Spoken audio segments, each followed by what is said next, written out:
So, after Charlie Kirk passed away just a couple days ago, you'd expect netizens to at least give some respect to the deceased, probably feel sorry for a day or two before even saying his name and controversially again.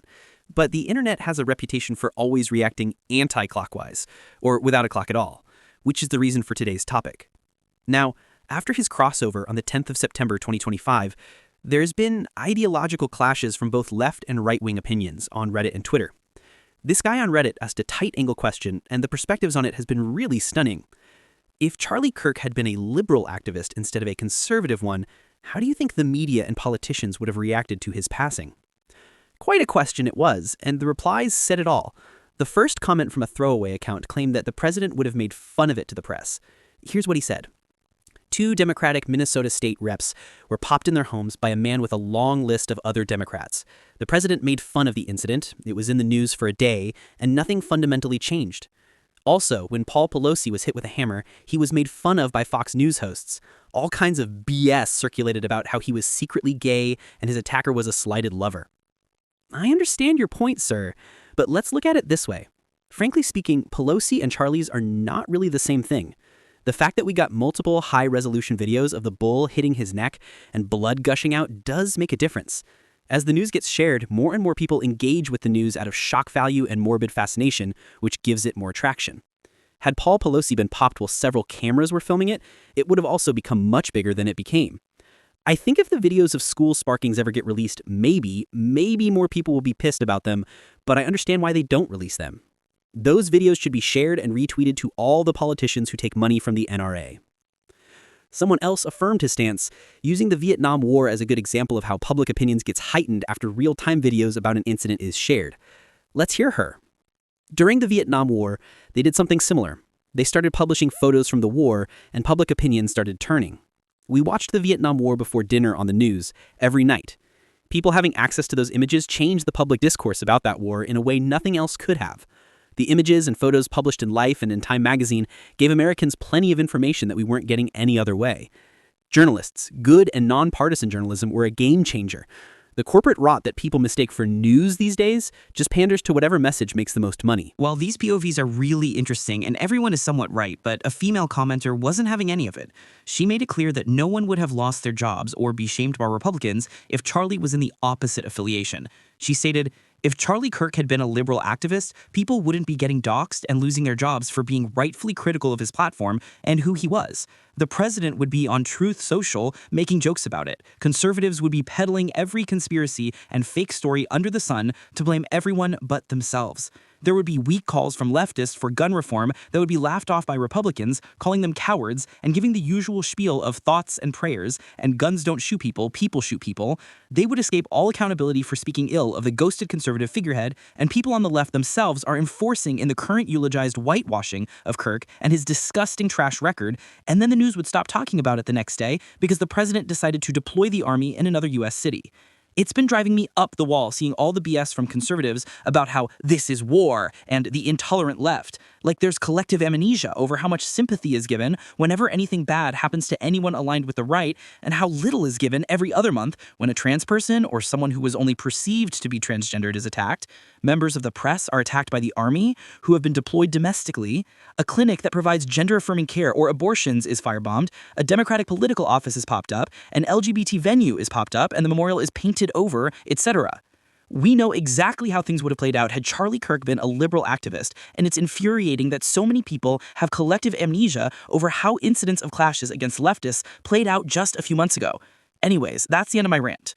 The fact that there was a school sparking going on at the exact same time and no one said shit about it is all the proof you need that way too many conservatives don't give an F about anything other than what they're told by their leaders to give an F about. School sparking? It happens all the time and doesn't contribute to my narrative, blah, blah, blah. Hail, the fact that people didn't change their war on the left mindset when we all found out the alleged takedown was a white Mormon boy who clearly loved Nick Fuentes and was given the weapon by his parents as a present says it all too. If you think that doesn't fit the narrative, I don't give a shit. Well, it seems Reddit leans more to the left politically because most opinions seem to vilify Republicans' reaction to the incident and had way less sympathy than anywhere else. Someone used the recent eat-off of Melissa Hortman as a case study about how the public never really react to liberal activists being snipped. Let's listen to her. Seems like you could look at the recent takedown of Melissa Hortman for that.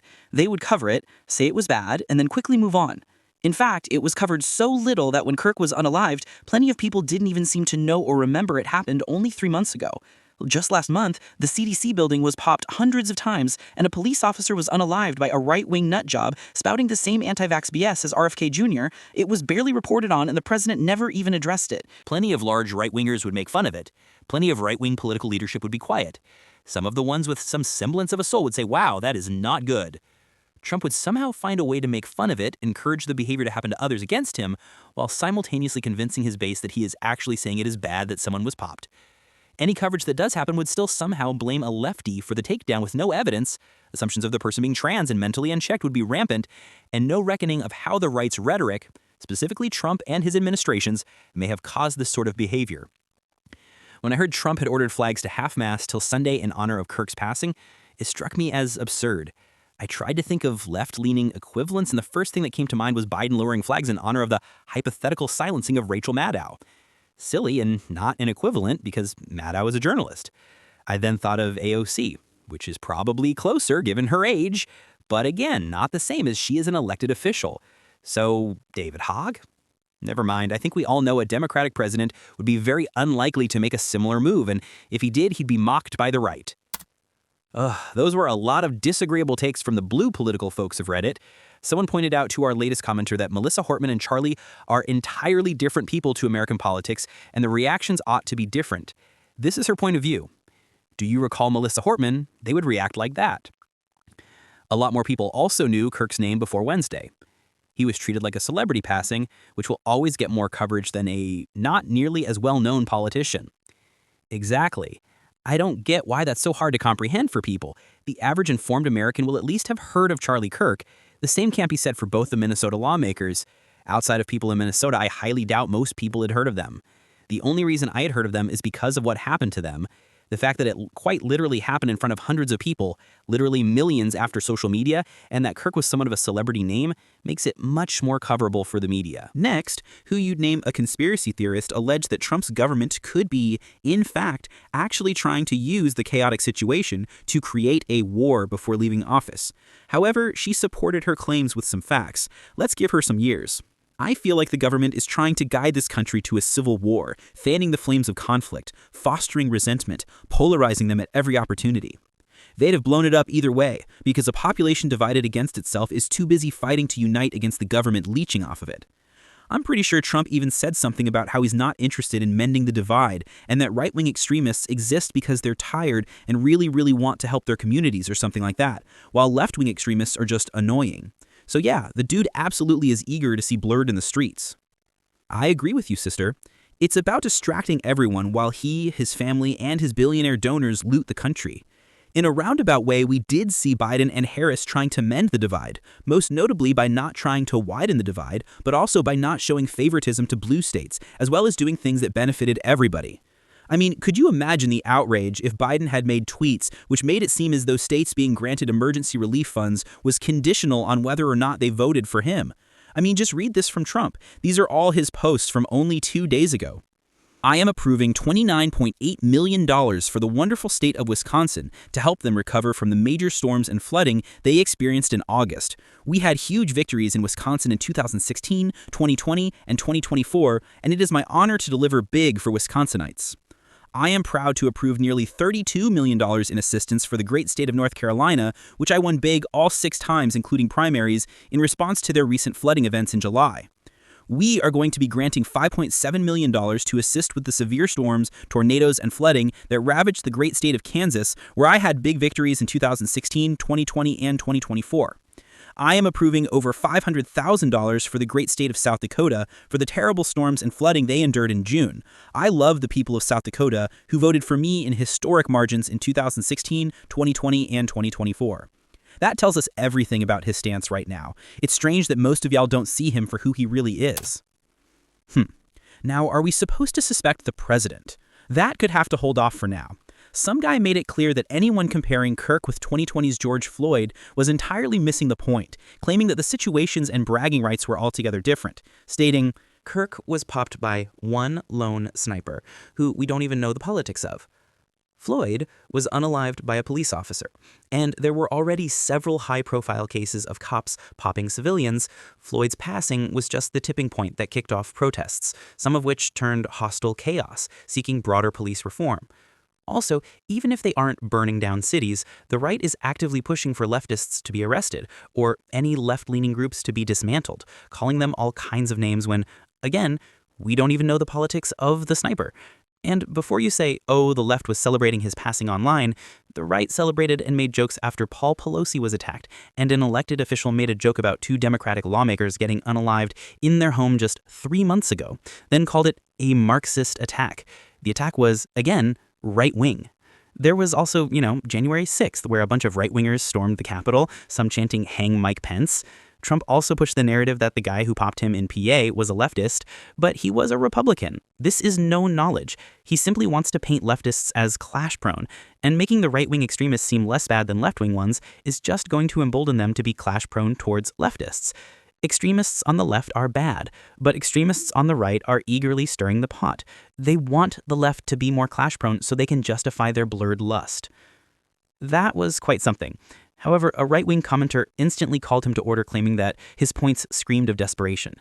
That's some desperate reaching, brother. Just because his family is MAGA doesn't mean he is. Based on what we know about his roommate, he does appear left-leaning.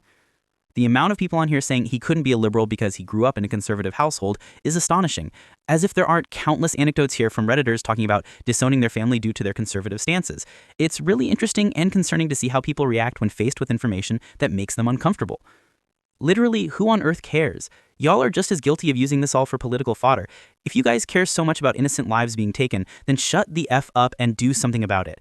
It is so transparent when a school sparking happens the same day and it's shrugged off. Priorities are very clear.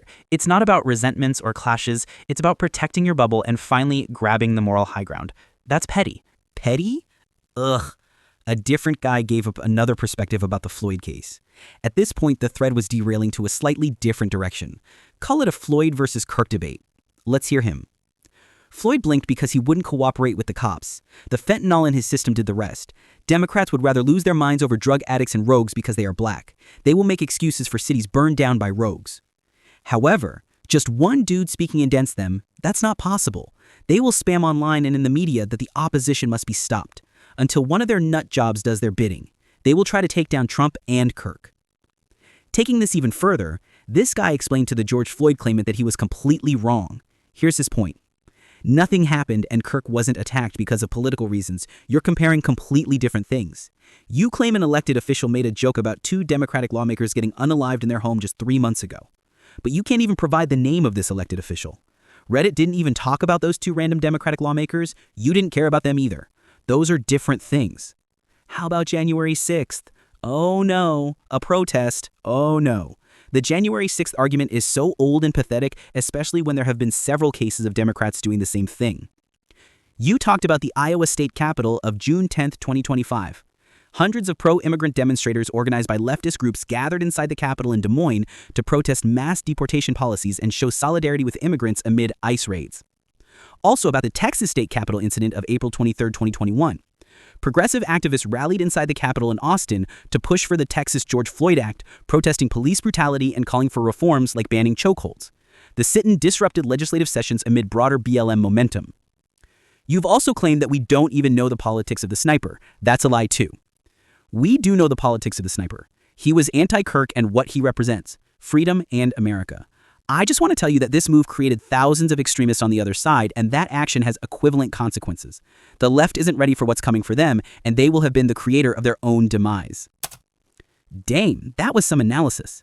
However, in Reddit, no opinion ever passes without a counter-opinion. Someone took her time to shut down his analysis one after the other.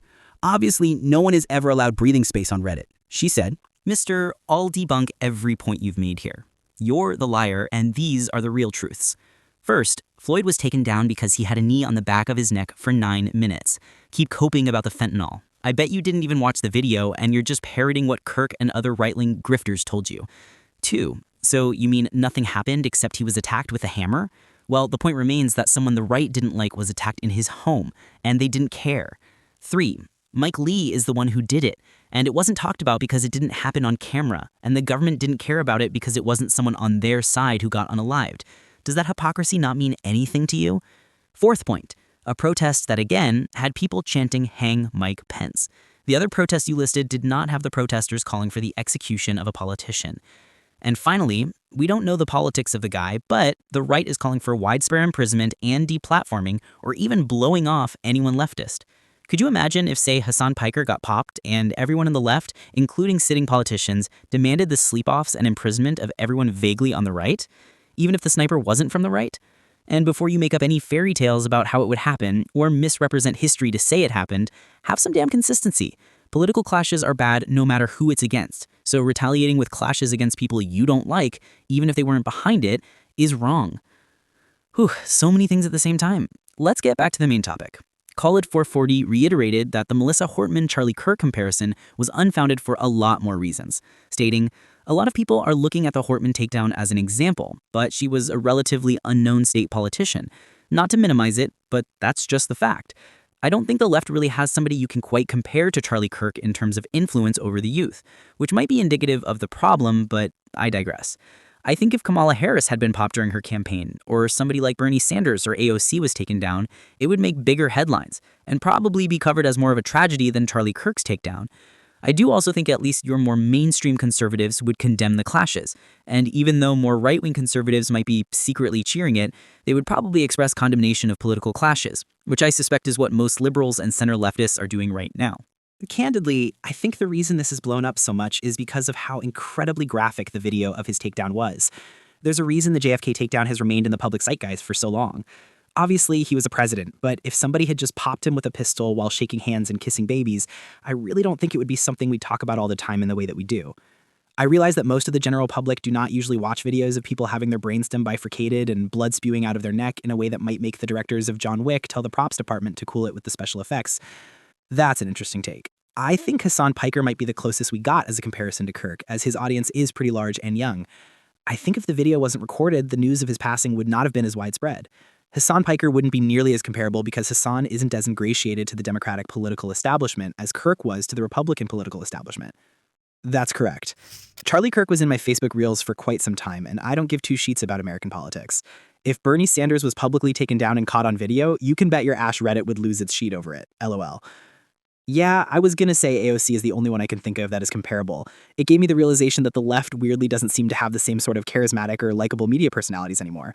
But if AOC got popped in the same way, it would be orders of magnitude bigger and would lead to a lot more long-term political upheaval than this will. If Charlie Kirk had been a liberal activist instead of a conservative, he never would have been unalived in the first place, because the right-leaning guys do not resent the left as much as leftists do them. No, he wouldn't be popped because he'd have like 3,000 followers on Instagram or YouTube, because he would never have some random billionaire financing a nationwide AstroTurf group on his behalf that targeted young college students with messaging about how college is brainwashing them to care too much about the world around them. Simple. Well, I guess that's where we call it a day. You've heard from all different perspectives about this very topic. Not minding if you're right or left, what do you think would have actually happened if Kirk was a left-leaning activist during his lifetime? Would he be heralded as much as he is right now? Let's hear you in the comments. What exactly do you think would have happened?